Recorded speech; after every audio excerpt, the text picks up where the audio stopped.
I'm happy for Dennis Schroder. As we told you guys on the platform earlier in the day, the pickings is getting slim for Schroder, who spent his last season in Los Angeles. The Lakers traded for the guard from Oklahoma City about a year or so ago. And, look, the Lakers wanted Schroder to be their starting point guard. Unfortunately, it did not work out in Los Angeles. It did not work out. But to be fair to Dennis Schroder, a lot of things didn't work out for the Lakers this year. LeBron got hurt midway through the season. That never happens. Anthony Davis got hurt in the season. That usually always happens.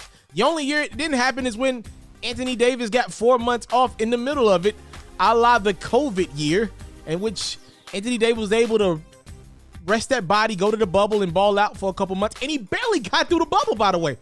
To be fair to Schroder, and I'm a Laker diehard, I didn't think Dennis on the court matched well with AD or LeBron. And if you can't go match with either one, you got to go, right? He was just kind of doing his own thing. I didn't think, Rondo doesn't match with LeBron as much as he does AD. He works great with AD.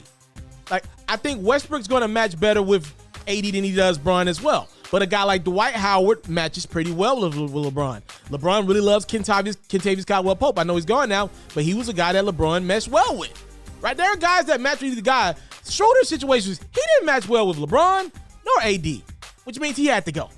And now it's we're about a week into free agency. Who's going to sign this kid? Who's going to get Schroder? This dude was able to revive his hairline a few years ago. Is he going to be able to revive some offers from other teams? It wasn't looking like it. The Wizards went and got Spencer Dinwiddie. That was like a gut punch. You look around the league, the Knicks were able to find a way to bring Kemba in off a buyout. That one hurt, I'm sure, a lot.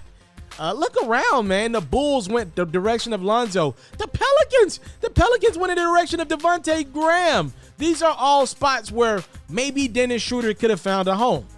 It looks like he's closing in on a new place, which will be the Boston Celtics, the Lakers' rivals. Looks like he's going to land on a 2-year deal there, probably a 1-1, a player option on the second year. We shall see. But that is the reality of it right now. Dennis Schroder will be lucky enough to find a home there. He's going to have to probably just rebrand himself, ball out for Boston, and try this thing again next year. That is what it's come down to for Schroder. Unfortunately, this wasn't a year for him in his market.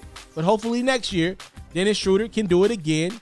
After a good year with Boston, they make a little noise, and then maybe go get that $84 million he turned down from the Los Angeles Lakers, or maybe even more. We'll see.